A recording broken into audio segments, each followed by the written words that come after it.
नमस्कार दोस्तों, TNC bullet series में आपका हार्दिक स्वागत और अभिनंदन है।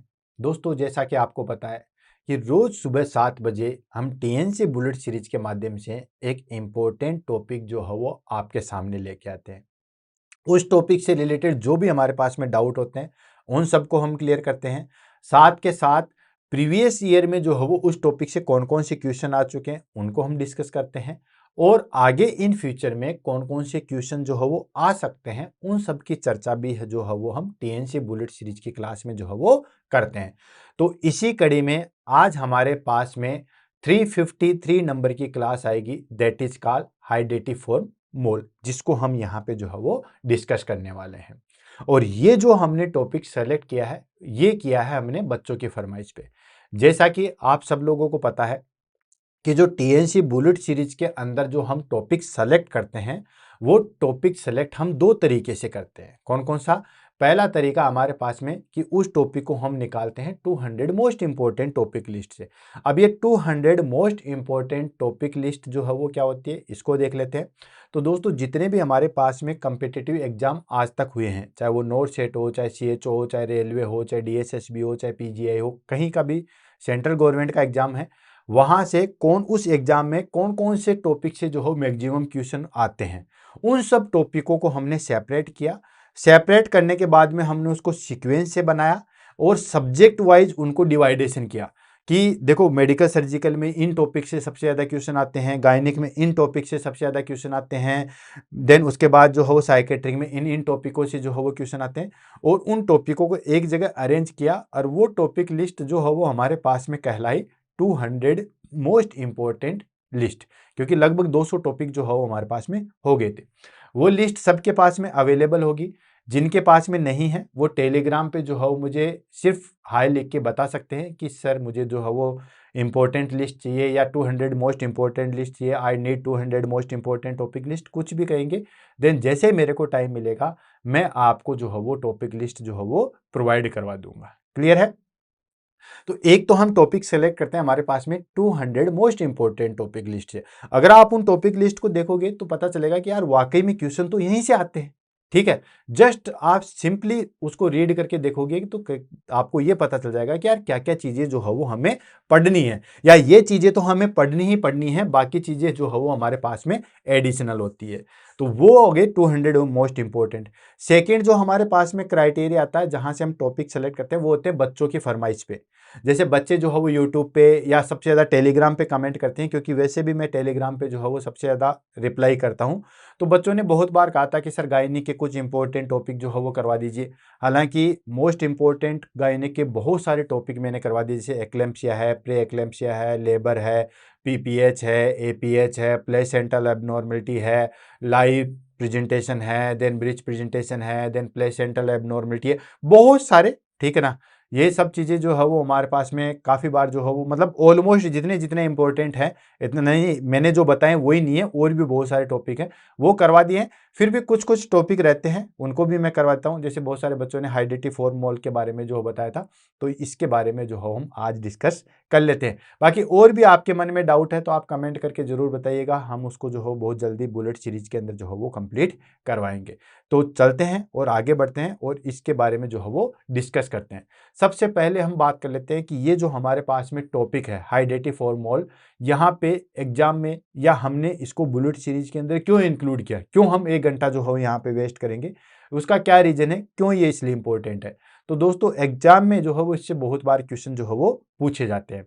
देन उसके बाद जो है वो फुल्ली कंप्लीट हाइडेटिव फॉर्म मोल क्या होता है, सॉरी, इनकम्प्लीट हाइडेटिव फॉर्म मोल क्या होता है, किस तरीके से क्या क्या चीजें में होती है, पार्शियल में फुल में जो है वो क्या क्या फीटस प्रेजेंट रहता है या एब्सेंट रहता है, किस तरीके की जो है वो स्ट्रक्चर होती है, कौन सा जो है वो टेस्ट सबसे सिग्निफिकेंट होता है जिससे हमें इसका जो है वो पता लगाया जा सकता है, क्या क्या कॉम्प्लिकेशन आ सकती है। इन सब चीज़ों के बारे में जो है वो एग्जाम में क्वेश्चन पूछा था। कुल मिला के मैं कहूँ कि हर एक लाइन से जो है वो यहाँ पे क्वेश्चन बनता है।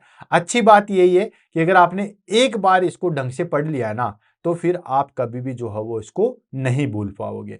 तो चलते हैं और इसको जो है वो डिटेल से अच्छे तरीके से हम देखते हैं और आगे चीज़ें देखेंगे कि एग्जैक्ट जो है हमारे पास में हाइडेटिव फॉर्म मोल क्या होता है, कितने टाइप का होता है, क्या क्या चीज़ें होती है, क्या क्या क्लिनिकल फीचर्स होते हैं, कौन कौन से जो है वो हम टेस्ट करवा सकते हैं, उन सब चीज़ों की हम चर्चा करते हैं। देन उसके बाद जो है वो आगे बढ़ते हैं। तो सबसे पहले हम बात कर लेते हैं दोस्तों इसके इंट्रोडक्शन की, ये कि ये हमारे पास में हाइड्रेटिव फॉर्मूल जो है वो हमारे पास में क्या होता है और इसके अंदर हमारे पास में जो है वो कौन कौन से क्वेश्चन जो है वो आते हैं। ठीक है,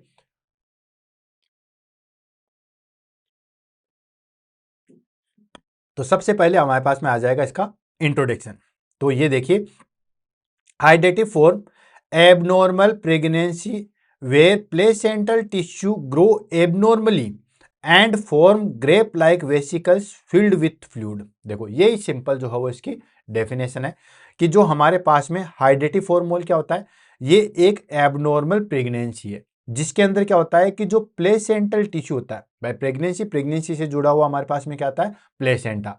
तो ये एक एबनॉर्मल प्रेगनेंसी है जिसके अंदर जो प्लेसेंटल टिश्यू होता है वो ग्रो कर जाते हैं एबनॉर्मली। एबनॉर्मली जो है वो हमारे पास में ग्रो कर जाते हैं और वो ग्रो करके जो है वो क्या बनाते हैं दोस्तों, ग्रेप लाइक वेसिकल्स बनाते हैं।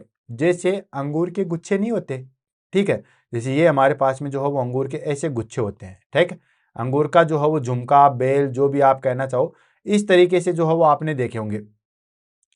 तो जिस तरीके से हमारे पास में ग्रेप लाइक वेसिकल्स बन जाती है, यानी कि हाइड्रेटिव फॉर्मूल क्या है, ये एक एबनॉर्मल प्रेगनेंसी है जिसके अंदर जो प्लेसेंटल टिश्यू होते हैं वो एबनॉर्मली ग्रो कर देते हैं और वो जो है वो हमारे पास में ग्रेप लाइक वेसिकल्स बना लेते हैं। और वो ग्रेप लाइक वेसिकल जो है वो किससे भरी होती है, फ्लूइड से। जैसे अंगूर के दाने जो है वो रस से भरे हुए होते हैं, ठीक उसी तरीके से छोटी छोटी वेसिकल्स बन जाती है और वो वेसिकल जो है वो कैसे लगती है, जैसे अंगूर के दाने नहीं होते वैसे होती है। और वो वेसिकल्स कौन बना देता है, वो हमारे पास में प्लेसेंटा बनाता है। तो यहाँ पे देखिए, यहाँ पे आप देख रहे हो ये हमारे पास में जो हो छोटे छोटे दाने दाने दाने जैसे टाइप जैसे जो हो स्ट्रक्चर है, ये हो गया हमारे पास में हाइड्रेटिव फॉर्म मोल होता है। और ये किससे बनता है, ये एक एबनॉर्मल प्रेगनेंसी है जिसके अंदर हमारे पास में जो प्लेसेंटल टिश्यू होता है, जो प्लेसेंटा वाला टिश्यू है वो एबनॉर्मल तरीके से जो है वो ग्रो करेगा और एबनॉर्मल ग्रोथ तरीके से ग्रोथ करेगा। तो जिस तरीके से अंगूर के झुमके दाने नहीं होते उस तरीके की छोटी छोटी जो है वो वेसिकल्स बना लेता है, जिसको हम कहते हैं hydatidiform mole. And it is the part of a bigger group called gestational trophoblastic disease. जो हमारे पास में गेस्टेशनल ट्रोफोब्लास्टिक डिजीज है उसका जो है हमारे पास में ये पार्ट होता है। ठीक है, यानी कि ये जो हमारे पास में गेस्टेशनल ट्रोफोब्लास्टिक डिजीज है उसका जो है वो एक तरीके से ये पार्ट होता है हाइड्रेटिव मोल। क्लियर है। देन उसके बाद हम बात करते हैं टाइप ऑफ हाइड्रेटिव फॉर्म। हाइड्रेटिव फॉर्म मोल के जो हो कौन कौन से टाइप होते हैं, तो इसके अंदर हमारे पास में दो होते हैं, कंप्लीट मोल और पार्शियल मोल। हाइड्रेटिव फॉर्म मोल को शॉर्ट फॉर्म में मोल भी बोला जाता है, ये भी ध्यान रखना। इसमें हाइड्रेटिव फॉर्म मोल को सिर्फ मोल भी बोल देते हैं। तो एक होता है कंप्लीट मोल और एक होता है पार्शियल मोल। दोनों जो है वो काफी ज्यादा इंपॉर्टेंट है, दोनों से जो है वो एग्जाम में बहुत बार जो है वो क्वेश्चन आते हैं कि कंप्लीट मोल के अंदर क्या चीजें होती है और पार्शियल मोल के अंदर जो है वो क्या चीजें होती है। तो ध्यान से समझिएगा, दोनों को वन बाय वन करके जो है वो हम आगे देख लेते हैं। ये जैसे हमारे पास में जैसे जायगोट आया, देन उसके बाद जो है वो उसमें डेवलपमेंट होता है। तो ये एक लेयर होती है जिसको हम बोलते हैं ट्रोफोब्लास्टिक प्रोलिफरेशन। ठीक है, एक लेयर होती है जिस जहां पे ये कवरिंग होती है, इसको बोलते हैं ट्रोफोब्लास्टिक लेयर, राइट। देन उसके बाद में हमारे पास में जो है ये जो बाहर की विलाई होती है, ठीक है ना, ये जो बाहर की आउटर कोरोनिक विलाई जिसको हम बोलते हैं, इसके अंदर जो है वो एबनॉर्मलिटी आई है। वन बाय वन करके देखते हैं, आगे बढ़ते हैं। सबसे पहले हम ले लेते हैं कंप्लीट मोल क्या होता है। कंप्लीट हाइड्रेटिव फॉर्म मोल जो है वो क्या होता है। कंप्लीट हाइड्रेटिव फॉर्म मोल की अगर हम जेनेटिक स्ट्रक्चर की बात करें तो इसके अंदर जो है वो 4-6, ठीक है, डबल एक्स जो है वो क्रोमोसोम होते हैं। मीन्स कॉमनली जो है हमारे पास में 4-6 डबल एक्स होते हैं। ठीक, जनरली हमारे पास में क्या होता है, टोटल जो हमारे पास में 46 होते हैं, लेकिन उसमें हमारे पास में होते हैं 44 प्लस एक्स वाई या एक्स एक्स, यही तो होता है 44 एक्स एक्स या एक्स वाई। इस तरीके से जो हमारे पास में क्रोमोसोम होते हैं, लेकिन इसके अंदर हमारे पास में 46 डबल एक्स या 46 एक्स वाई, इस तरीके का जो है वो क्रोमोसोमल एबनॉर्मलिटी होती है। देन नो मैटरनल डीएनए, किसी भी प्रकार का मैटरनल डीएनए नहीं होता है, यानी कि मदर से जो है वो हमारे पास में या मैटरनल का जो है वो डीएनए नहीं होता है। नॉर्मली हमारे पास में क्या होता है कि जब भी डीएनए आता है तो हाफ तो आता है हमारे पास में मेल से और हाफ आता है हमारे पास में फीमेल से, ठीक है। हाफ यहां से निकल के आता है, हाफ यहां से निकल के आता है, फिर जो है वो एक संतति बनाते हैं, यही तो आता है, यही जो हमारे पास में फिर फुल बनता है। लेकिन इसमें मैटरनल डीएनए जो है वो बिल्कुल भी नहीं होता है। ओम विदाउट न्यूक्लियस, यानी कि ओम जो होता है वो विदाउट न्यूक्लियस होता है, ठीक। और वो फर्टिलाइज होता है किसके द्वारा, या तो एक स्पर्म के द्वारा या दो स्पर्म के द्वारा। अब इसको समझिए, थोड़ा सा आपको कंफ्यूजन लग रहा होगा। देखो, हमारे पास में जो है वो ओवेरी होती है, ठीक है। ओवेरी से जो है वो हमारे पास में ओम का फर्टिलाइजेशन, ओम निकलता है, सॉरी फर्टिलाइजेशन। यहां से जो ग्राफिन फॉलिकल होते हैं, काफी बार डिस्कस, ग्राफिन फॉलिकल से जो है वो एक ओम निकलता है, राइट। फिर ये कार्पस ल्यूटियम में आके जो है वो बदल जाता है, वो डिसअपियर हो जाता है। ये ओम जो है वो बाहर निकला, ठीक है। ये ओम जो है हमारे पास में जो फेलोपियन ट्यूब आती है, ठीक है, वहां पे इसको जो है वो कलेक्ट कर लिया जाता है। ये फेलोपियन ट्यूब में आने के आगे जो है वो मूव करता है, जैसे यहाँ पे गया, देन यहाँ पे गया, देन यहाँ पे गया। फेलोपियन ट्यूब में इस ओवम का जो है वो क्या होता है दोस्तों, फर्टिलाइजेशन होता है, ठीक है। फर्टिलाइजेशन होता है किसके द्वारा, स्पर्म के द्वारा। ये हमारे पास में स्पर्म आ गया, स्पर्म के द्वारा इससे जो है वो फर्टिलाइजेशन होता है। फर्टिलाइजेशन होने के बाद जो है वो हमारे पास में क्या बनता है दोस्तों, जाइगोट बनता है। ये एक नॉर्मल प्रोसेस है। अब इसके अंदर क्या होता है कि ये जो ओम निकला है, ये ओम तो निकलता है, लेकिन इसके अंदर न्यूक्लियस जो है वो नहीं होता है। विदाउट न्यूक्लियस का जो है वो ओम होता है।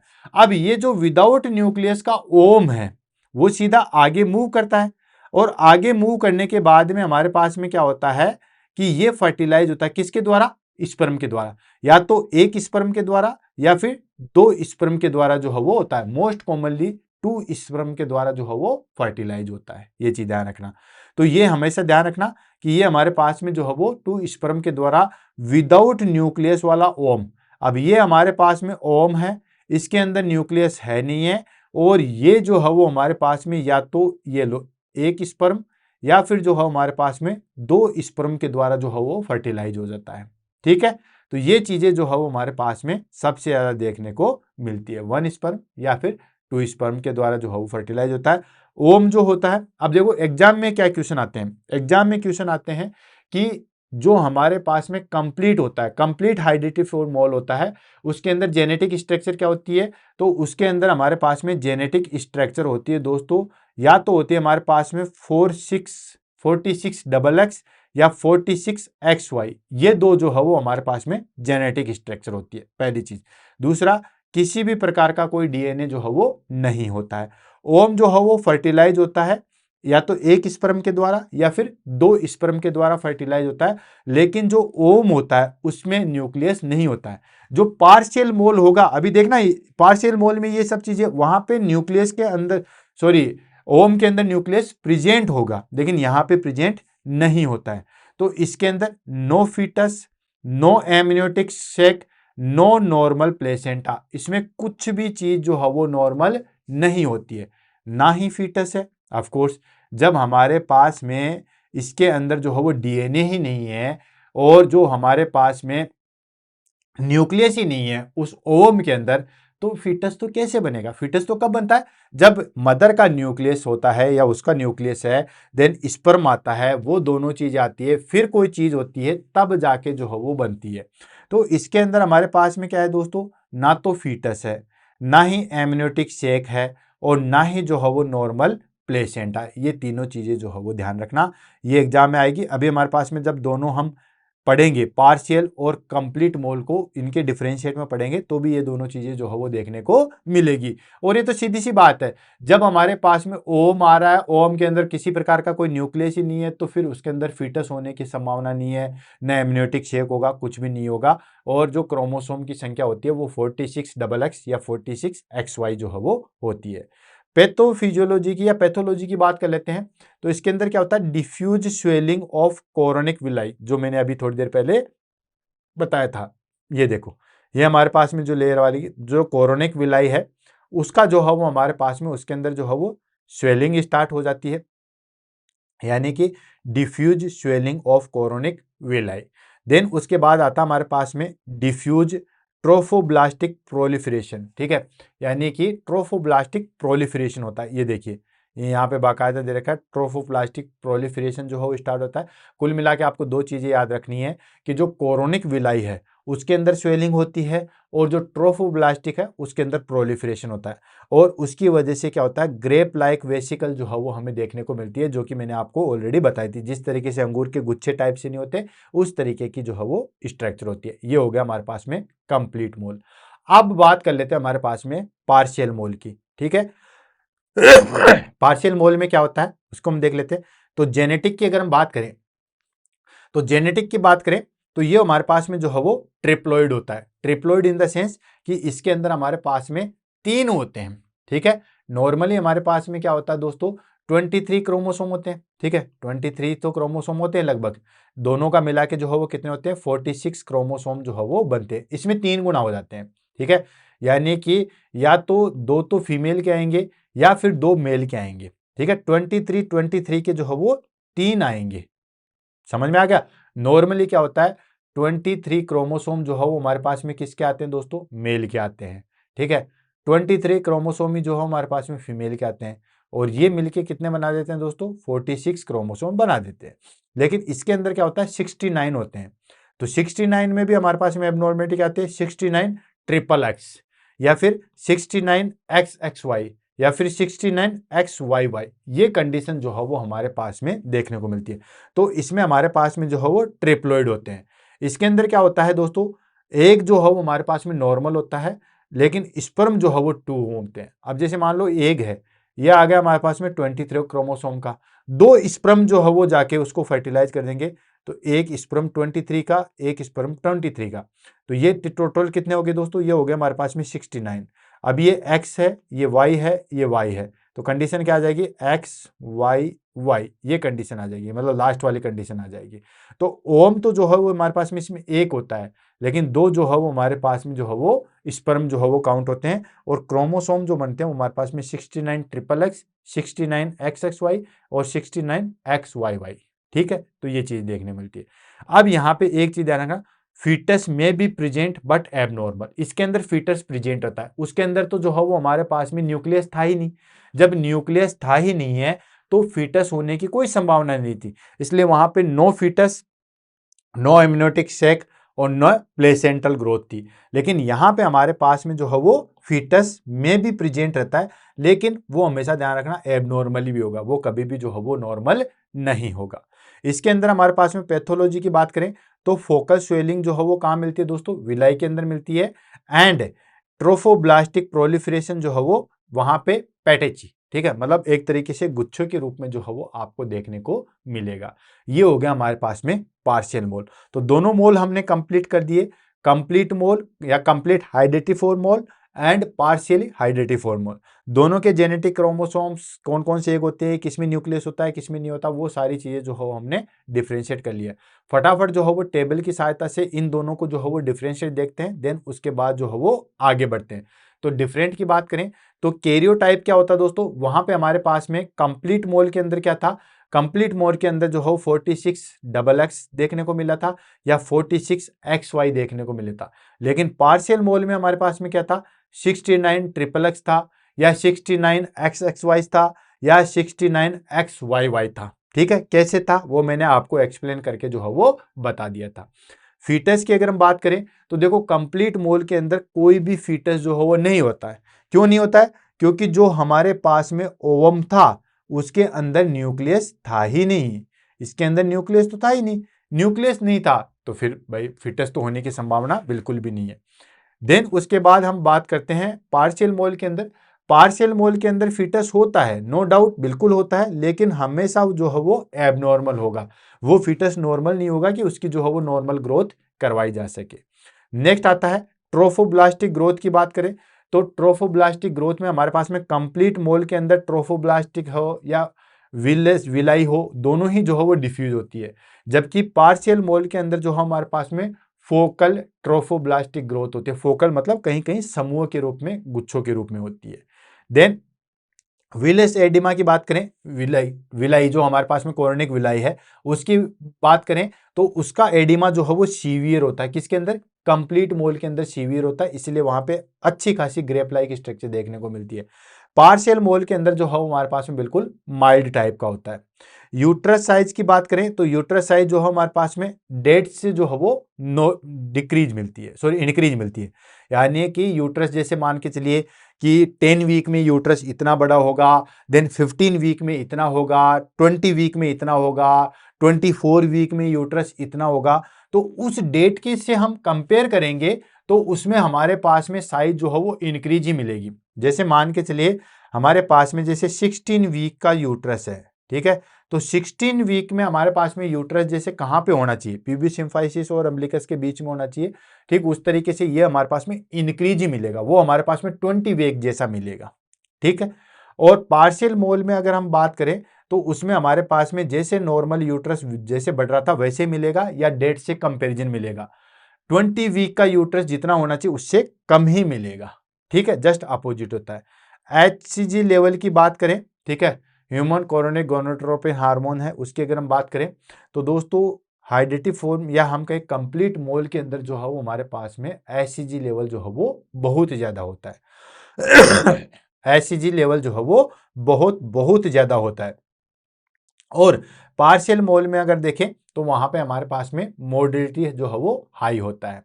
देन थिका ल्यूटियन सिस्ट की अगर हम बात करें तो मोस्ट कॉमनली जो है वो कंप्लीट मोल में हमें दिखाई देती है, देखने को मिलती है, और पार्शियल मोल के अंदर हमें जो है वो रेयरली जो है वो दिखाई देती है।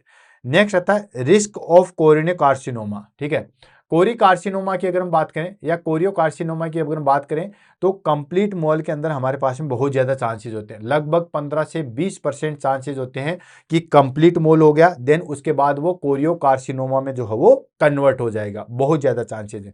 जबकि पार्शियल मॉल में हमारे पास में इतने चांसेस नहीं है, लगभग 1 से 5% ही चांसेस होते हैं। सिम्टम्स की बात करें तो कंप्लीट मॉल के अंदर सिम्टम्स जो हमारे पास बहुत ज्यादा सीवियर होते हैं, जबकि पार्शियल मोल के अंदर हमारे पास में सिम्टम्स जो है वो बहुत माइल्ड टाइप के होते हैं। क्लियर है। नेक्स्ट हम बात करते हैं दैट इज कॉल्ड कोजेज। क्या क्या कोजेज या क्या क्या रिस्क फैक्टर है जिसकी वजह से जो है वो फीमेल के अंदर हाइड्रेटिव फॉर्म मोल जो है वो हमें देखने को मिलता है, तो ये चीज ध्यान रखना। तो सबसे पहले हम बात करते हैं मैटरनल कोजेज, यानी कि मदर जो है वो किस तरीके से रिस्पॉन्सिबल होती है हाइड्रेटिव फॉर्म मोल के लिए। तो उसमें सबसे पहले आती है टिन प्रेगनेंसी। अगर कम उम्र में अगर माँ बन जाए, ठीक है, कोई भी लड़की अगर कम उम्र में जो है वो माँ बन जाती है तो भी चांसेस होते हैं हमारे पास में हाइड्रेटिव फॉर्म मोल के। और अगर उम्र 35 से ज्यादा है, 35 एज से भी जो है वो ज्यादा में उम्र में माँ बनती है तो भी जो है वो हमें देखने को मिलता है। क्लियर है।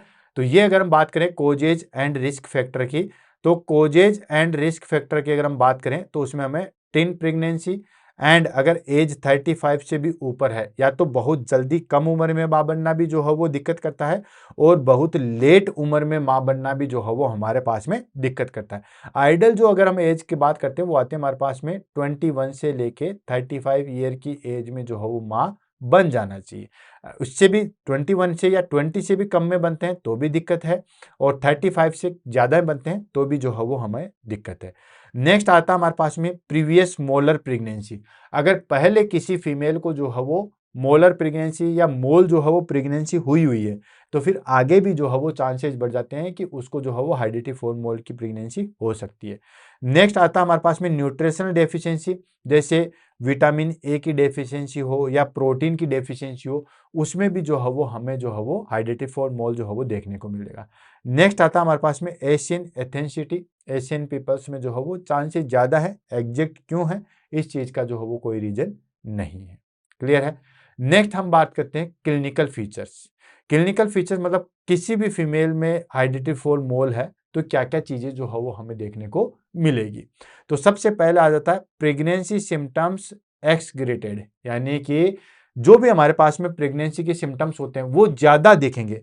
जैसे आपने देखा होगा कि प्रेगनेंसी कंडीशन में वॉमिटिंग होती है, बिल्कुल होती है, तो वो वॉमिटिंग बहुत ज्यादा देखने को मिलती है। नोजिया देखने को मिलता है, बिल्कुल देखने को मिलता है प्रेगनेंसी कंडीशन में, तो वो नोजिया बहुत ज्यादा जो है वो देखने को मिलेगा। तो प्रेगनेंसी सिम्टम्स देखने को मिलेंगे, प्रेगनेंसी सिम्टम्स जो है वो मिलेंगे, लेकिन वो हमें ज्यादा देखने को मिलेंगे। जैसे for example excessive nausea and vomiting हमें देखने को मिलेगा। हाइपर एमिसेंस ग्रेविडम जो हो हमें देखने को मिलेगा। हाइपर एमिसेंस ग्रेविडम क्या होता है? बहुत ज्यादा उल्टी होना। ये ऑलरेडी मैंने बुलेट सीरीज के अंदर करवा रखा है। बहुत ज्यादा जो उल्टी होती है, ठीक है। हालांकि प्रेगनेंसी कंडीशन में जो है वो हमारे पास में वोमिटिंग होती है और ये नॉर्मल फिनोमिना है, लेकिन बहुत अनकंट्रोल्ड तरीके से जो है वो वोमिटिंग होती है। इसको हम बोलते हैं हाइपर एमिसेस ग्रेविडम, ठीक। नेक्स्ट आता है यूट्रस की जो साइज है वो ज्यादा होती है गेस्टेशनल एज से। कंप्लीट मोल के अंदर जो हमें देखने को मिलेगी। जैसे फॉर एग्जांपल गेस्टेशनल एज में बताऊं, जैसे 16 वीक का जो है वो हमारे पास में यूट्रस है। 16 वीक में हम कहते हैं कि 16 वीक में यूट्रस जो है वो यहाँ तक पहुंच जाता है, या 20 वीक की बात करें कि यूट्रस यहाँ तक पहुंच जाता है। तो नॉर्मली जितना यूट्रस जहां तक पहुंचना था उससे ज्यादा ग्रोथ होती है। ये हमें कंप्लीट मोल के अंदर देखने को मिलता है, वो जो मैंने आपको ऑलरेडी जो है वो डिस्कस किया है। देन उसके साथ साथ abnormal vaginal bleeding. Normal pregnancy के कंडीशन में कभी भी वेजाइनल ब्लीडिंग नहीं होती है। Vaginal bleeding bleeding is always dangerous sign in the pregnancy. Pregnancy के कंडीशन के अंदर या प्रेग्नेंट लेडी के अंदर वेजाइनल ब्लीडिंग होती है तो वो हमेशा ही डेंजर साइन होता है, ठीक है। और वो वेजाइनल ब्लीडिंग जो है वो किस तरीके से होती है? डार्क ब्राउन या प्यूरिन जूस जो है जैसा जो है वो डिस्चार्ज निकलेगा, ठीक है। यानी कि सबसे पहली चीज आपको देखने को मिलेगा प्यूरिन जूस जो है वो जिस तरीके का डिस्चार्ज देखने को मिलेगा, यानी कि जिस तरीके से हमारे पास में पुराना ब्लड नहीं होता उस तरीके से मिलेगा। And passes of grape like vesicles classical sign है। छोटे छोटे जैसे अंगूर के दाने नहीं होते वैसे वैसे छोटी छोटी वेसिकल्स मिलेगी। अगर छोटी छोटी वेसिकल्स मिल रही है और उसके साथ साथ जो है वो आपको ब्लीडिंग मिल रहा है या प्यूरिन जूस टाइप से जो है वो हमारे पास में सीक्रेशन निकल रहा है, डेफिनेटली हो जाता है कि हाँ हाइडेटिव मोल का जो है वो साइन है। तो ग्रेप लाइक वेसिकल जो है वो हमें देखने को मिलेगी, ये तो क्लासिकल साइन है, ध्यान रखना, ठीक है। नेक्स्ट आ जाता हमारे पास में एचसीजी लेवल। अब हमने पहले बताया था कि एचसीजी लेवल जो है वो बढ़ जाता है। एचसीजी लेवल बहुत ज्यादा मात्रा में बढ़ जाता है, ठीक है। यानी कि लगभग जो हो 1 लाख मिली इंटरनेशनल यूनिट पर ml जो है वो हमें देखने को मिलेगा। HCG level of course pregnancy condition में जो है वो ह्यूमन कोरोनिक गोनाडोट्रोपिन हार्मोन जो है वो या एचसीजी लेवल जो है वो इंक्रीज मिलता है। और ऑफ कोर्स वो हम देखते भी हैं जब हम यूरिन से किट से टेस्ट करते हैं उसमें भी हम एचसीजी लेवल ही चेक करते हैं। तो एचसीजी लेवल जो है वो हमारे पास में इंक्रीज मिलता है, लेकिन वो एचसीजी लेवल बहुत ज्यादा अमाउंट में इंक्रीज मिलता है, लगभग 1 लाख मिली इंटरनेशनल यूनिट पर ml से जो है वो ज्यादा मिलेगा। Then early onset of pre eclampsia, ठीक है। यानी कि प्री एक्लेम्पसिया के जो है वो साइन सिम्टम्स जो है वो हमें दिखाई देंगे before 20 week high suspicious of mole, ठीक है। 20 वीक से पहले ही जो है वो आपको क्या देखने को मिलेगा दोस्तों? प्री एक्लेम्पसिया, यानी कि वहां पे हमारे पास में बहुत ज्यादा जो है वो बीपी जो है वो इंक्रीज मिलेगा। तो ये अर्ली ऑनसेट है, मतलब एक्लेम्पसिया में भी हमारे पास में बीपी इंक्रीज होता है, ये चीज आपको पता ही है। प्री एक्लेम्पसिया में बीपी इंक्रीज होता है, एक्लेम्पसिया में बीपी के साथ साथ जो है वो सीजर्स भी देखने को मिलते हैं। लेकिन बीपी जो है वो हमारे पास में लगभग 20 वीक के बाद जो है वो इंक्रीज देखने को मिलता है प्री एक्लेम्पसिया में। इसमें हमारे पास में 20 वीक से पहले ही जो है वो हमारे पास में प्री एक्लेम्पसिया वाले सिम्टम्स जो है वो आ जाते हैं। उसको हम कहते हैं सस्पेशियस मोल, मतलब मोल की हमारे पास में संभावना जो है वो ज्यादा बढ़ जाती है। प्री एक्लेम्पसिया भी मैंने ऑलरेडी जो है वो बुलेट सीरीज के अंदर जो है वो करवा रखा है। नेक्स्ट आता है हाइपरथायराइड सिम्टम्स। हाइपरथायराइड सिम्टम्स मतलब कि जिस तरीके से थायराइड ग्लैंड बढ़ जाती है, यानी कि थायराइड हार्मोन जो है वो बढ़ जाता है, चाहे हमारे पास में टीएसएच हो, चाहे T3 हो, चाहे T4 हो, ये इंक्रीज हो जाते हैं।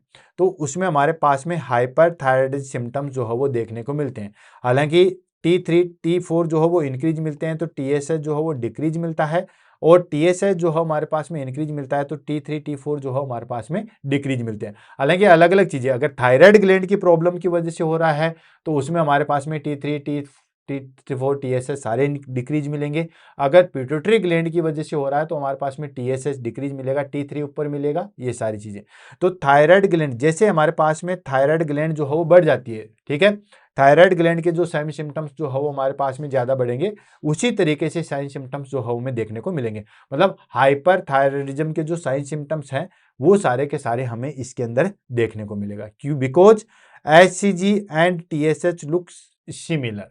जो हमारे पास में एचसीजी हार्मोन है और जो थायराइड स्टिमुलेटिंग हार्मोन है वो लगभग सेम है, तो वो सेम सिम्टम्स जो है वो हमें देखने को मिलेगा। क्या क्या सिम्टम्स हमें देखने को मिलेंगे?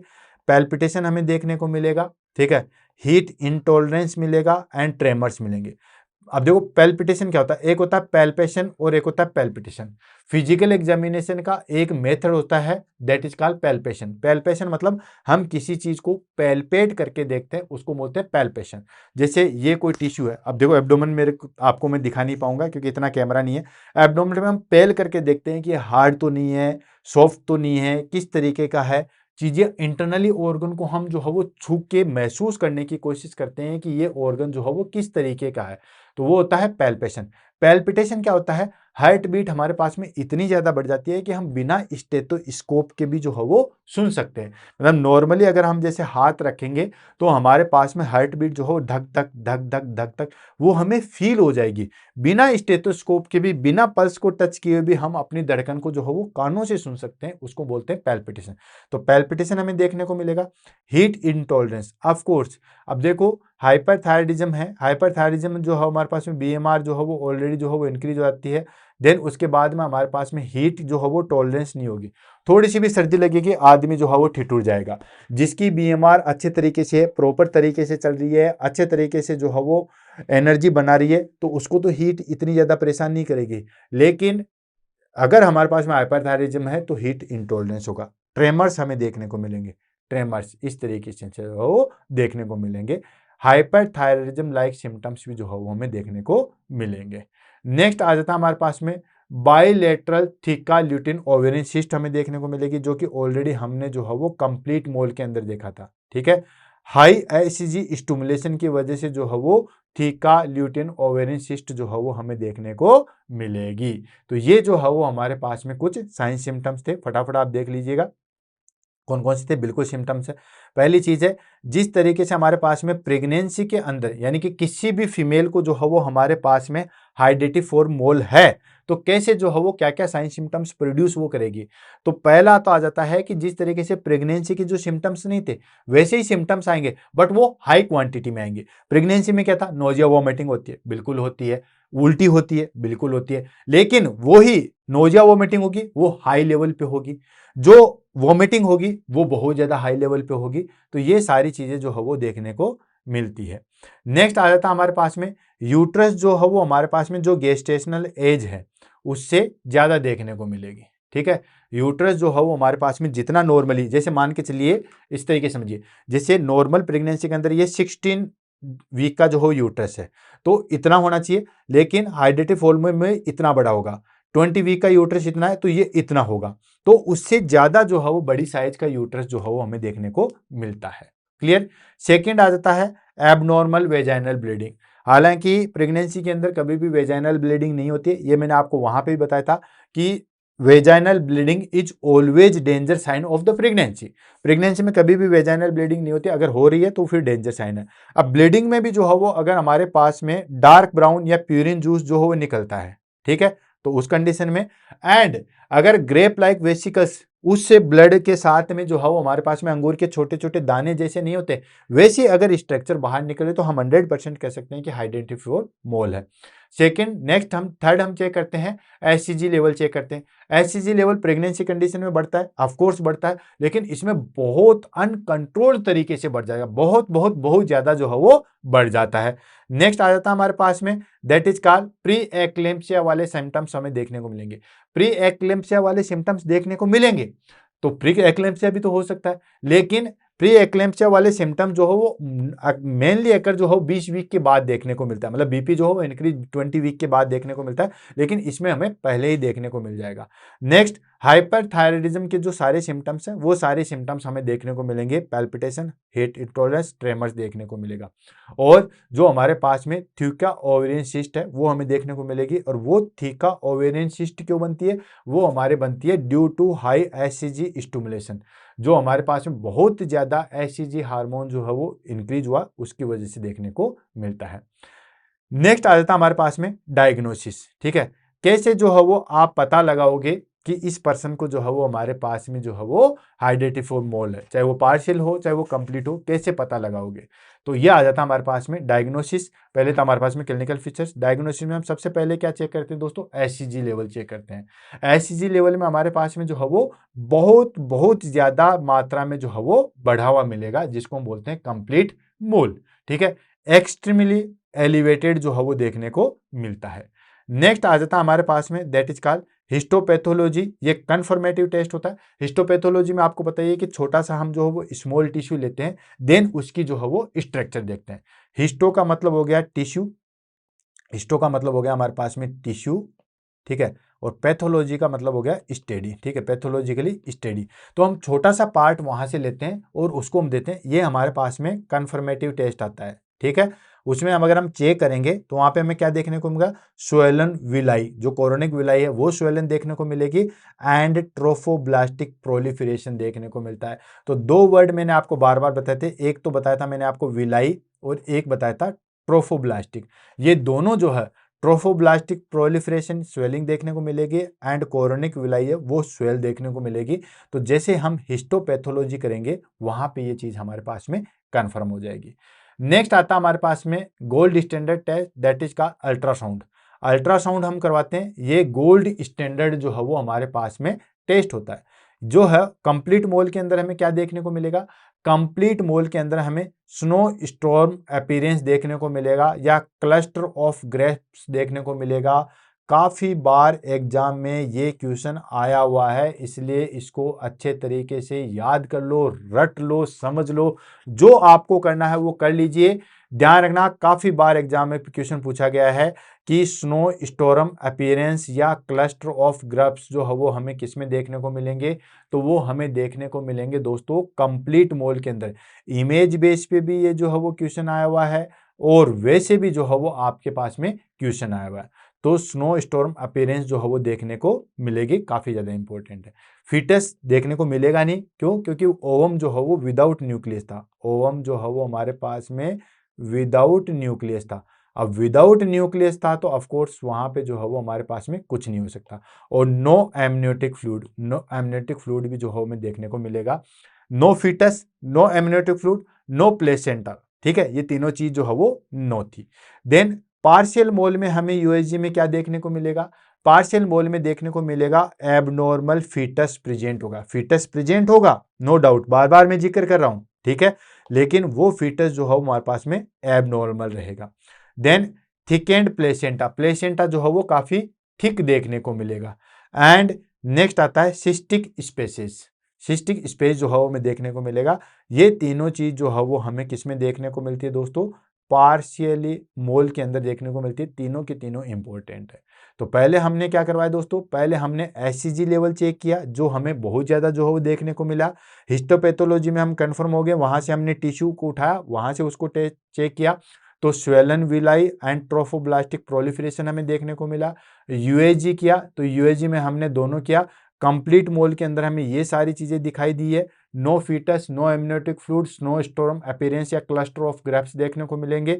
पार्शियल मोल के अंदर जो है वो हमें abnormal fetus, thicken placenta and cystic space जो है वो देखने को मिलेगा। नेक्स्ट आता हमारे पास में मैनेजमेंट, यानी कि हाइड्रेटिफोर मोल है, उसका हम मैनेजमेंट जो है वो किस तरीके से करेंगे? तो सबसे पहली चीज देखो, अब प्रेगनेंसी कंटिन्यूस हो नहीं सकती। पहली चीज तो कंप्लीट मोल है, उसमें तो कोई चांस ही नहीं है, उसमें तो कोई फिटनेस है ही नहीं है, तो उसको तो ऐसे जैसे करके जो है वो डिस्कार्ड करना है। दूसरी चीज है हमारे पास में इनकम्प्लीट में फिटस है, लेकिन वो भी जो है वो हमारे पास में जो है वो सही नहीं है, तो दोनों में हमें इसको जो है वो रिमूव ही करना पड़ता है। मतलब कोई भी चीज करके हम ये नहीं कर सकते कि प्रेगनेंसी को हम कंटिन्यू कर पाए, ये चीज नहीं हो पाएगी। तो मैनेजमेंट में सबसे पहली चीज आती है सक्शन इवोकेशन करते हैं, ट्रीटमेंट ऑफ चॉइस, सबसे पहले हमारे पास में यही चीज आती है। ठीक है, सक्शन इवोकेशन करते हैं, ये चीज जो है वो ध्यान रखना। देन उसके बाद सक्शन क्यूरेटेज करते हैं, and oxytocin given after removal, remove के बाद में जो है हम ऑक्सीटोक्सिन देते हैं। तो कुल मिला के जब हमने अबॉर्शन करवाया था, ठीक है ना, अबॉर्शन के अंदर जो है हमारे पास में ये सारी की सारी चीजें जो है वो हमने डिस्कस कर ली थी। तो सक्शन करते हैं, सक्शन इवोकेशन मतलब सक्शन के द्वारा जो है उसको रिमूव करते हैं। नेक्स्ट आता है एंटी डी इम्यूनोग्लोबुलिन्स देते हैं if R H negative mother, अगर मदर जो है वो हमारे पास में आर एच नेगेटिव है, ठीक है, आपको पता ही है कि टोटल जो जितने हमारे पास में 100% पॉपुलेशन होती है उसमें लगभग 15% पॉपुलेशन ऐसी होती है जो कि RH नेगेटिव होती है, बाकी 85% जो है वो हमारे पास में क्या होती है दोस्तों, RH पॉजिटिव होती है। कोई भी आप देख लीजिए, ठीक है। अब इसमें सारे आगे A positive, AB positive, B positive, O positive, ये सारे आगे। तो पॉजिटिव की जो RH पॉजिटिव की संख्या होती है वो लगभग 85% होती है। नेगेटिव की संभावना जो है हमारे पास में सिर्फ और सिर्फ जो है वो 15% होती है, ठीक है। तो अगर हमारे पास में मदर RH नेगेटिव है, अब देखो चांसेस क्या होते हैं, 85% मेल क्या होगा, RH पॉजिटिव ना, क्योंकि हम डिस्कस क्या कर रहे थे कि 85% जो है हमारे पास में क्या होता है, RH पॉजिटिव होता है। तो 85% चांसेस हमारे पास में क्या है कि फादर जो है हमारे पास में RH पॉजिटिव होगा। अगर फादर भी हमारे पास में, ठीक है, फादर भी हमारे पास में जो है वो RH पॉजिटिव नेगेटिव है, तब तो कोई दिक्कत ही नहीं है, फिर तो किसी प्रकार की कोई दिक्कत ही नहीं है। अगर मदर भी RH नेगेटिव है एंड फादर भी, ये साइन तो समझ रहे हो, ये साइन हमारे पास में मदर का है, ये जो है हमारे पास में फादर का है, मेल फीमेल अच्छे तरीके से जानते होंगे, इतना भी क्या है, ठीक है। तो जो मदर हमारे पास में RH नेगेटिव है, फादर भी RH नेगेटिव है, तब बच्चे में कोई नुकसान नहीं होता है। हाँ, मदर जो हमारे पास में RH पॉजिटिव और फादर RH नेगेटिव है, तो भी बच्चे को नुकसान नहीं होता है। नुकसान कब होता है, जब मदर जो है वो RH नेगेटिव है और फादर हमारे पास में RH पॉजिटिव है ना, उसमें नुकसान होता है। उसमें वो क्या होता है कि पहला बच्चा तो सही सलामत पैदा हो जाता है, लेकिन उसके बाद दूसरा, तीसरा, चौथा बच्चा जो भी होगा वो सारे के सारे जो है वो मर जाएंगे या मरे हुए पैदा होंगे। क्यों? क्योंकि वो वहां पे RH इनकम्पेबिलिटी की जो है वो संभावना होती है। तो एंटी डी इम्यूनोग्लोबुलिन्स के जो है वो इंजेक्शन लगाए जाते हैं और वो RH नेगेटिव मदर कंडीशन में लगाए जाते हैं, ठीक है। देन उसके बाद में सक्शन इवोकेशन कर दिया, देन एंटी डी इम्यूनोग्लोबुलिन दे दिया, देन उसके बाद मॉनिटर फॉर कॉम्प्लिकेशन। अब कॉम्प्लिकेशन को जो है वो मॉनिटर करते हैं। क्यों? क्योंकि ये जो मोल जो है वो क्या कर सकता है, ये मोल जो हो इन्वेजिव मोल, इन्वेजिव मतलब अंदर जा सकता है। जो हमारे पास में यूट्रस के अंदर वाली लेयर है, मायोमेट्रियम है, पेरीमेट्रियम है, वहां तक जा सकता है, अंदर तक ग्रो कर सकता है। तो एक तो इसकी वजह से, तो उस कॉम्प्लिकेशन को जो है वो हमें मॉनिटर करना है कि मोल अंदर तक तो नहीं धसा हुआ है। नेक्स्ट, कोरी कार्सिनोमा जो है वो हमें देखने को मिलता है, जो हमारे पास में कैंसर होता है, जिसको हम यूट्रस कैंसर के नाम से जानते हैं, वो चीजें हो सकती है। तो वो सारी चीजों को हमें जो है वो मॉनिटर करना है, ठीक है। तो ये दोनों चीजें इन्वेजिव मोल और कोरी कार्सिनोमा जो है वो हमें देखने को मिलता है। ये एग्जाम में दोनों पूछे गए हैं। मेन कॉम्प्लिकेशन ऑफ हाइड्रेटिफोर मोल, तो मेन कॉम्प्लिकेशन आता है कोरियो कार्सिनोमा जो है हमारे पास मेन कॉम्प्लिकेशन है, बाकी इन्वेजिव मोल जो है वो हमें देखने को मिल सकता है, ठीक है। देन उसके साथ साथ हम क्या क्या मॉनिटरिंग करेंगे, सीरियल HCG मॉनिटरिंग करेंगे, मतलब हर एक टाइम पीरियड पे हम HCG मॉनिटरिंग करवाएंगे, ठीक है। तो जैसे हमारे पास में इवोकेशन हो चुका है, यानी कि जो हमारे पास में हाइड्रेटिफोर मोल था, चाहे वो पार्शियल था, चाहे वो हमारे पास में कंप्लीट था, जो भी था उसको हमने जो है वो बाहर निकाल दिया, मतलब उसको जो है वो बीमारी की जड़ को हमने अलग कर दिया। अब उसके बाद में हम क्या करते हैं कि हर वीक पे जो है वो हम HCG लेवल जो है वो चेक करते हैं, कम से कम 3 वीक्स तक, जब तक कि नॉर्मल आ जाए, ठीक है। यानी कि चेक HCG एवरी वीक, हर वीक जो है वो हम HCG लेवल चेक करते हैं और लगभग 3 कंज्यूकेटिव वीक तक हम जो है वो चेक करते हैं। 3 वीक तक जो है वो हमेशा HCG लेवल चेक किया जाता है। जैसे इस मंडे को कर लिया, नेक्स्ट मंडे, इस तरीके से। देन उसके बाद हमारे पास में जैसे हमारे पास में नॉर्मल आ जाता है, HCG लेवल जो हो लगभग 15 से 20 दिन के बाद जो है वो नॉर्मल आ जाता है। जैसे हमारे पास में HCG लेवल नॉर्मल आ जाता है, देन उसके बाद हर महीने जो है वो हम चेक करते हैं, लगभग 6 से 12 महीने तक, 1 साल तक, ठीक है। लगभग हर महीने जो है वो हम HCG लेवल जो है वो चेक करते हैं। ये चीज ध्यान रखना, हर महीने जो है वो चेक किया जाता है और लगभग 6 से 12 महीने तक लगातार चेक करते हैं। तो ध्यान रखना सीक्वेंस क्या है, याद रखना, काफी बार जो है पूछ सकते हैं एग्जाम में आपसे पूछ सकते हैं कि HCG लेवल जो है वो हम कब चेक करते हैं, या HCG लेवल जो है वो कब चेक किया जाता है। तो एवरी वीक, ठीक है ना, एवरी वीक जो है वो हमारे पास में चेक किया, एवरी वीक जो है वो चेक किया जाता है, लगभग 3 वीक्स तक, 3 वीक तक हर जो है वो एवरी वीक चेक करते हैं। देन उसके बाद जैसे हमारे पास में नॉर्मल आ जाता है, फिर हम क्या करते हैं, हर मंथ करते हैं, पर मंथ जो है वो हमारे पास में महीने में एक बार HCG लेवल चेक करते हैं, लगभग 1 साल तक। क्लियर है, ये चीज ध्यान रखना। देन उसके बाद में कॉन्ट्रासेप्शन यूज किया जाता है लगभग 6 से 12 महीने तक, कॉन्ट्रासेप्टिव मेथड जो है वो यूज किया जाता है। Pregnancy is not allowed because confusion HCG monitoring, ठीक है। तो हमें जो है वो लगभग जैसे हाइड्रेटिव मोल हो चुका है या कंप्लीट या पार्शियल मोल किसी लेडीज को हो चुका है, तो उसको हिदायत दी जाती है कि लगभग 12 महीने तक आपको जो है वो मदर नहीं बनना है, प्रेग्नेंट आपको जो है वो नहीं होना। अभी बीमारी की जड़ काटेगी है तो अभी आपको भी प्रेग्नेंट नहीं होना, क्योंकि वो फिर एससीजी मॉनिटरिंग को जो है हमारे पास में इंटरफेयर करेगी। तो उसके लिए हम क्या कर सकते हैं, प्रेग्नेंट नहीं होना है, उसके लिए हम क्या कर सकते हैं कि कॉन्ट्रासेप्टिव मेथड यूज लेना है। कॉन्ट्रासेप्टिव मेथड में हम क्या ले सकते हैं दोस्तों, ओरल कॉन्ट्रासेप्टिव पिल्स हम ले सकते हैं। माला डी, माला एन, सहेली, डीकड़ा, फलाना बहुत सारी आती है मार्केट में, बहुत सारी अवेलेबल है। तो ओरल कॉन्ट्रासेप्टिव पिल्स हम ले सकते हैं। बेरियर मेथड्स यूज कर सकते हैं। बेरियर मेथड्स में जैसे हमारे पास में कॉन्डोम है, फीमेल कॉन्डोम है, वो सारी चीजें यूज कर सकते हैं। And avoid IUD until SCG normal. IUD intra uterine devices जैसे कॉपर टी वगैरह हो गया है, ये चीजें हम यूज में नहीं लेते जब तक कि एससीजी लेवल जो है वो नॉर्मल नहीं आ जाता, ध्यान रखना। तो ये भी काफी इंपॉर्टेंट है, ये भी एग्जाम में जो है वो पूछा जा सकता है। जहां जहां मैं इंपॉर्टेंट लिख रहा हूं अच्छे तरीके से नोट कर लीजिएगा, कल को फिर एग्जाम में आप बैठोगे पता चलेगा कि यार सर ने पढ़ाया तो था लेकिन अब चीज जो है वो भूल गए हैं। तो जैसे आपने जो है वो मोल को बाहर निकाल दिया, मतलब अबॉर्शन करवा दिया, अबॉर्शन के बाद जो है वो कम से कम 6 से 12 महीने तक जो है वो प्रेग्नेंट नहीं होना है। उसके लिए आपको कॉन्ट्रासेप्शन जो है मेथड यूज में लेने हैं। क्यों यूज में, क्यों प्रेग्नेंट नहीं होना है, क्योंकि वो एससीजी के साथ इंटरफेयर करेगा, क्योंकि इसमें एससीजी बहुत ज्यादा बढ़ गया था, लगभग 1 लाख इंटरनेशनल यूनिट पर एमएल बढ़ गया था। ठीक है, तो उसमें हमें जो है वो कॉन्ट्रासेप्टिव मेथड जो है वो यूज में लेना है। तो उसमें हम कौन कौन से ओरल कॉन्ट्रासेप्टिव पिल्स यूज में ले सकते हैं, बेरियर मेथड्स के रूप में हम जो है वो कॉन्डोम वगैरह यूज में ले सकते हैं, फीमेल कॉन्डोम यूज में ले सकते हैं। आईयूडी नहीं लेते हैं, इंट्रा यूट्राइन डिवाइस नहीं लेते हैं जब तक कि एससीजी लेवल जो है वो नॉर्मल नहीं आता, अदरवाइज वो उसको मिसगाइड और करेगा। क्लियर है। नेक्स्ट आ जाता है हमारे पास में, दैट इज कॉल्ड कॉम्प्लिकेशन। क्या क्या कॉम्प्लिकेशन हो सकती है हमारे पास में हाइड्रेटिव मोल की, तो 2 कॉम्प्लिकेशन तो हमने ऑलरेडी पढ़ लिया है। एक तो था इन्वेजिव मोल हो सकता है, एक कोरी कार्सिनोमा जो है वो हो सकता है। तो 2 कॉम्प्लिकेशन तो हमें अच्छी तरीके से याद है। बाकी कौन कौन से कॉम्प्लिकेशन हो सकते हैं उसको हम ले लेते हैं। तो पहली चीज आती है दोस्तों हैमरेज। ठीक है, हैमरेज जो हवा में देखने को मिलेगा, ऑफ कोर्स अबॉर्शन हो गया है, हाइड्रेटिव मोल हो गया है, एबनॉर्मल यूट्रस या प्लेसेंटा हो चुका है, तो इसमें हेमरेज तो देखने को मिलेगा ही मिलेगा। तो हेमरेज जो है वो हमें देखने को मिलता है। नेक्स्ट आता है प्री एक्लेम्पसिया। ठीक है, प्री एक्लेम्पसिया देखने को मिलेगा बिफोर 20 वीक। 20 वीक के बाद में भी जो है वो हमारे पास में हाइपरटेंशन या ब्लड जो है, ब्लड प्रेशर जो है वो इंक्रीज होता है। कब इंक्रीज होता है, आफ्टर 20 वीक पे। लेकिन यहाँ पे हमारे पास में प्री एक्लेम्पसिया हमें पहले ही जो है वो दिखाई दे देता है। नेक्स्ट आ जाता है हमारे पास में हाइपरथायराइडिज्म क्राइसिस। हाइपरथायराइडिज्म जो है वो उस क्राइसिस हो जाएगा जिस तरीके से हमारे पास में थायराइड ग्लैंड के हार्मोन जो बढ़ जाते हैं, उसमें हमारे पास में एक्सेसिव अमाउंट में थायराइड हार्मोन बढ़ जाता है, उसको हम बोलते हैं हाइपरथायराइडिज्म क्राइसिस देखने को मिलेगा। नेक्स्ट इन्वेजिव मोल।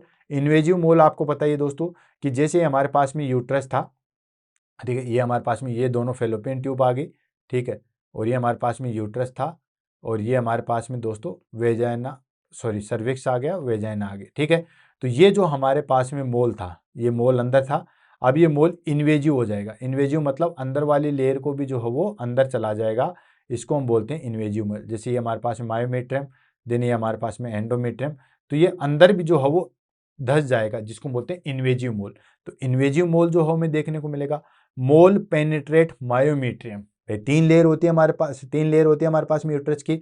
सबसे अंदर वाली एंडोमेट्रियम जहां पे ओवम जो है वो आके अटैच होता है, सेकंड होती है मायोमेट्रियम, और थर्ड होती है हमारे पास में पेरीमेट्रियम। तो बेसिकली हमारे पास में ओवम जो है वो कहाँ पे अटैच होता है, एंडोमेट्रियम से। अगर वो अंदर धस जाएगा अंदर धस के कहाँ चला जाएगा दोस्तों, मायोमेट्रियम में चला जाएगा। तो मोल जो है वो हमारे पास में पेनिट्रेट करके कहाँ चला जाएगा, मोल पेनिट्रेट मायोमेट्रियम, मायोमेट्रियम को पेनिट्रेट कर देगा, एंड उसकी वजह से परसिस्टेंट एचसीजी हाई होता है। ठीक है, परसिस्टेंट हाई एचसीजी जो है वो देखने को मिलेगा। High human chorionic gonadotropin hormone जो है वो देखने को मिलेगा, हाई देखने को जो है हमारे पास में मिलेगा, क्योंकि वो अंदर तक चला जाता है तो वहां तक फिर कंटिन्यूस जो है वो एचसीजी हार्मोन मिलेगा। नॉर्मली हमारे पास में ये एचसीजी जो है वो हमारे पास में 3 वीक तक रहता है, उसके बाद जो है वो नॉर्मल आ जाता है। लगभग जो है हमारे पास में 14 टू 20 वीक तक जो है वो हमारे पास में इंक्रीज रहता है। 20 वीक के बाद एचसीजी जो है वो नॉर्मल आ जाता है। नेक्स्ट आता है कोरी कार्सिनोमा। कोरी कार्सिनोमा हमारे पास में जो है देखने को मिलता है, जिसको हम जो है वो यूट्रस, ठीक है, यूट्रस कैंसर के नाम से भी जो है वो जानते हैं। ये जो है वो हमें कॉम्प्लिकेशन देखने को मिलेगा। ठीक है, अब ये कोरी कार्सिनोमा क्या होता है? ये होता है highly malignant spread via blood. देखो ये बहुत ज्यादा जो है वो डेंजरस होता है कोरी कार्सिनोमा। ये क्या होता है? Highly malignant. मैलिग्नेंट का मतलब क्या हो गया? एक जगह से दूसरी जगह पे स्प्रेड होता है। ठीक है, एक जगह से दूसरी जगह, एक जगह कैंसर हो गया, अब वो दूसरी एक जगह से दूसरी जगह बहुत तेज गति से जो है वो स्प्रेड होता है, जिसको हम कहते हैं हाईली मैलिग्नेंट। अब ये यहाँ पे यूट्रस के अंदर जो है वो कैंसर हुआ, लेकिन वो आगे भी जो है वो कोज करेगा, वो हमें ब्लड के अंदर चला जाएगा। ब्लड के अंदर जाने के बाद वो बोन को अफेक्ट कर सकता है, वो लंग्स को अफेक्ट कर सकता है, वो लीवर को अफेक्ट कर सकता है, ये सारी चीजें। तो ये जो कोरी कार्सिनोमा है ये हमारे पास में हाईली मैलिग्नेंट होता है, ब्लड के द्वारा जो है स्प्रेड होता है। साइन की अगर हम बात करें तो परसिस्टेंट हाई एचसीजी आफ्टर इवोकेशन। इवोकेशन के बाद में जो है वो लगातार एचसीजी लेवल जो है वो इंक्रीज होता है। नॉर्मली क्या होता है? इवोकेशन के हमारे पास में 3 वीक के बाद नॉर्मल हो जाता है, लेकिन इसके अंदर हमारे पास में कोरी कार्सिनोमा है तो उसमें हमें अभी भी जो है वो हाई देखने को मिलेगा। साथ के साथ जो है वो कंटिन्यूस ब्लीडिंग देखने को मिलेगी। ठीक है, एंड लंग मेट्स मतलब ये जो हमारे पास में मेलिग्नेंट ट्यूमर था, कहाँ का था? यूट्रस का। अब ये सीधा जाके अफेक्ट कहाँ पे करा दोस्तों? लंग्स को। जैसे मैंने आपको बताया था कि ये जो है वो स्प्रेड होता है, तो ये लंग्स में देखने को मिलेगा। और लंग्स में जो है वो हमें छोटे छोटे जो है वो दाने देखने को मिलेंगे, लंग मेट्स जिसको हम कहते हैं, वो सारी चीजें जो है हमें देखने को मिलेगी। तो इस तरीके से लंग मेट्स जो है वो हमें देखने को मिलेंगे। कफ, और जिसकी वजह से कफ और हेमेप्टाइसिस होता है। कफ आपको पता है, कोई भी कैंसर या कोई चीज होती है तो कफ तो होगा। हेमेप्टाइसिस होता है ब्लड। ठीक है, यानी कि blood in sputum, blood in sputum. Blood in sputum जो है वो हमारे पास में होता है हेमेप्टाइसिस, और हेमेटोमाइसिस होता है हमारे पास में ब्लड इन वोमिटिंग। तो स्पुटम के अंदर जो है वो हमें ब्लड देखने को मिलेगा, ये हो गया हमारे पास में हेमेप्टाइसिस। ट्रीटमेंट हमारे पास में क्या होगा? ट्रीटमेंट में हम मीथोट्रेक्स देते हैं और multi drugs chemotherapy. Of course आपको पता ही है कि कैंसर का जो हमारे पास में ट्रीटमेंट क्या होता है? कैंसर का सीधा सीधा जो हमारे पास में ट्रीटमेंट होता है दोस्तों, कीमोथेरेपी होता है। तो कीमोथेरेपी ड्रग्स जो है वो हम देते हैं, या मीथोट्रेक्स जो है वो हम ड्रग्स देते हैं कोरी कार्सिनोमा में। ठीक है, देन उसके बाद आता है हमारे पास में, फटाफट देते हैं कौन कौन से साइन हैं जो हमें इमीडिएटली जो है वो आकर्षित करते हैं कि ये जो है वो हमारे पास में हाइड्रेटिव मोल के सिम्टम्स हैं। नॉर्मली हमारे पास में प्रेगनेंसी जैसे सिम्टम्स आते हैं तो नॉर्मली कहते हैं यार प्रेग्नेंट होगी लेडीज, लेकिन प्रेगनेंसी कंडीशन से वो किस तरीके से डिफर होते हैं इसको हम देख लेते हैं, क्योंकि हम बार बार जिक्र कर रहे हैं, क्योंकि ये हमारे पास में जो है वो बहुत ज्यादा डेंजरस है। तो अगर हम बात करें कौन कौन से साइन जो हमें सबसे ज्यादा जो है वो आकर्षित करते हैं, जो हमें जानने की सबसे ज्यादा जरूरत है, तो पहली चीज आती है हमारे पास में uterus larger than the dates. जो मैंने आपको बताया था कि जिस डेट में प्रेग्नेंट कंडीशन के अंदर जिस डेट में जितना यूट्रस होना चाहिए था उतना ज्यादा होता है। मैंने आपको एग्जाम्पल ही बताया था, जैसे फॉर एग्जाम्पल 16 वीक के अंदर यूट्रस इतना होता है तो हाइड्रेटिव फॉर्मल के अंदर इतना होगा। जैसे मान लो 10 वीक के अंदर इतना सा यूट्रस था तो इसके अंदर इतना होगा। तो यूट्रस जो है वो हमारे पास में लार्जर होता है देन द डेट के कंपैरिजन में ज्यादा बड़ा होता है। नेक्स्ट आता है snow storm appearance on USG. USG के अंदर देखेंगे तो स्नो स्टॉर्म अपीयरेंस जो है, या गुच्छे जिस तरीके से, या हम कहते हैं कोई चीज को जैसे अंगूर के दानों को पिचका नहीं देते, उस तरीके की अपीयरेंस जो है वो हमें देखने को मिलेगी यूएसजी के अंदर। नेक्स्ट हमारे पास में HCG extremely high. Of course pregnant condition के अंदर या प्रेग्नेंट लेडी के अंदर एचसीजी लेवल जो है वो हमारे पास में इंक्रीज मिलता है, बिल्कुल इंक्रीज मिलता है।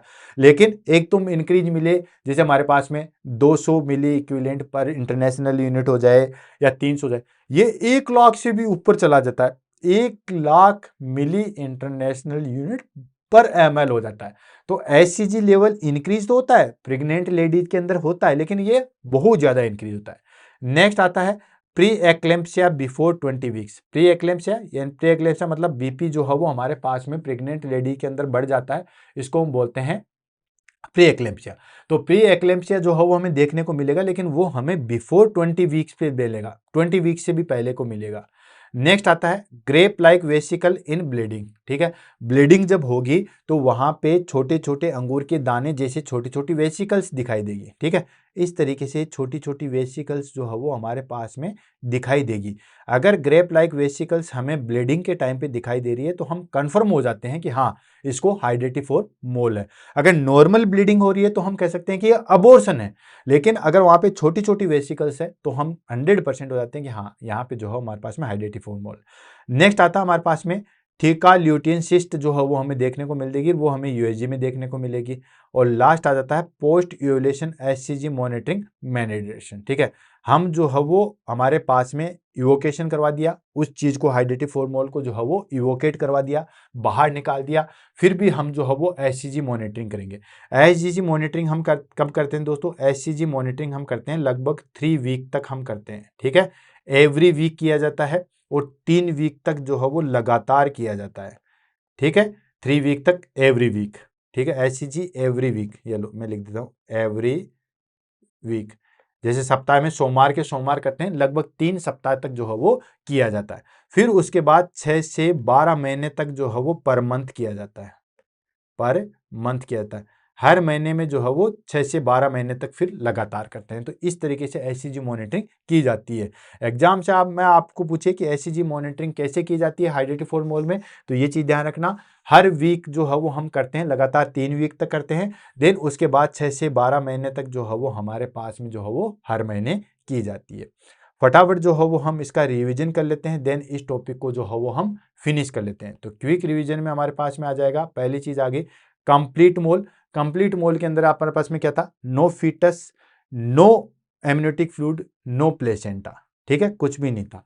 तो no fetus, very high HCG, snow storm appearance and high risk of cancer, ये तो कंप्लीट मोल में हमें देखने को मिलेगा ही मिलेगा।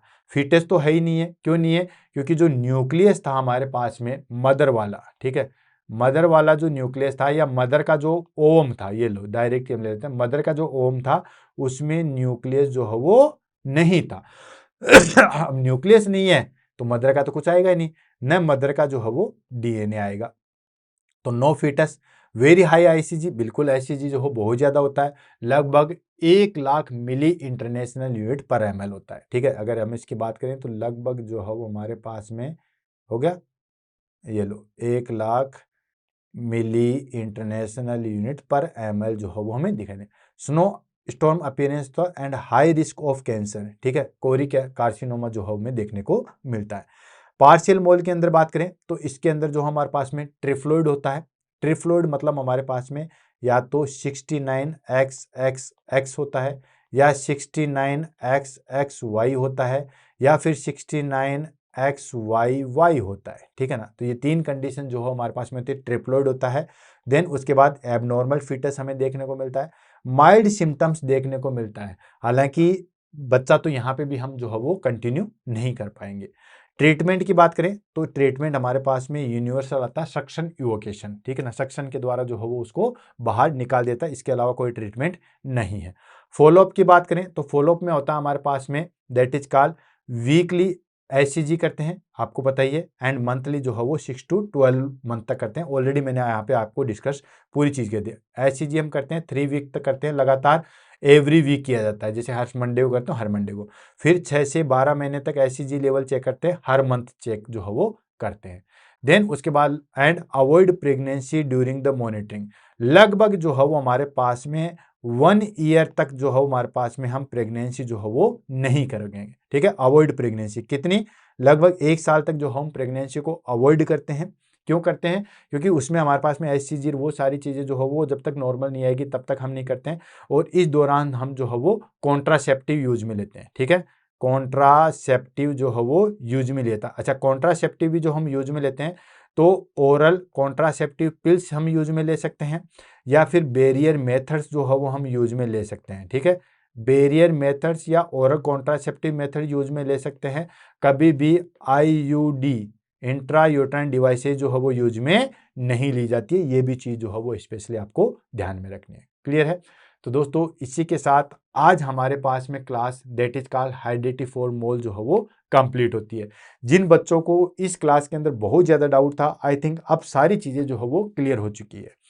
कोई भी चीज़ में टाइम ज़रूर लग सकता है, क्लास थोड़ी बड़ी हो सकती है, लेकिन मैं हमेशा यही चीज़ चाहता हूँ कि चीज़ें जो हो बिल्कुल क्लियर कट हो जाए, एकदम क्लियर चीज़ें जो हो जाए, ताकि हमें आगे किसी भी तरीके की कोई भी चीज़ की जो है वो प्रॉब्लम ना आए। तो क्लास कैसी लगी उसके बारे में दोस्तों ज़रूर बताइएगा, ताकि मुझे लगे कि हाँ जो हम पढ़ा रहे हैं वो कम से कम अच्छा है। और कोई भी टॉपिक जो आपको समझ में नहीं आता उसके बारे में ज़रूर बताइएगा। कोई भी सजेशन है, कंप्लेंट है, उसके बारे में ज़रूर बताइएगा। उसको भी हम जो है वो यहाँ पे लेके आएंगे, डिस्कस करेंगे। इसी के साथ दोस्तों आज की क्लास से अलविदा लेते हैं। मिलते हैं कल सुबह 7 बजे इसी तरह किसी नए टॉपिक के साथ में। तब तक के लिए all the best, have a nice day. Thank you so much.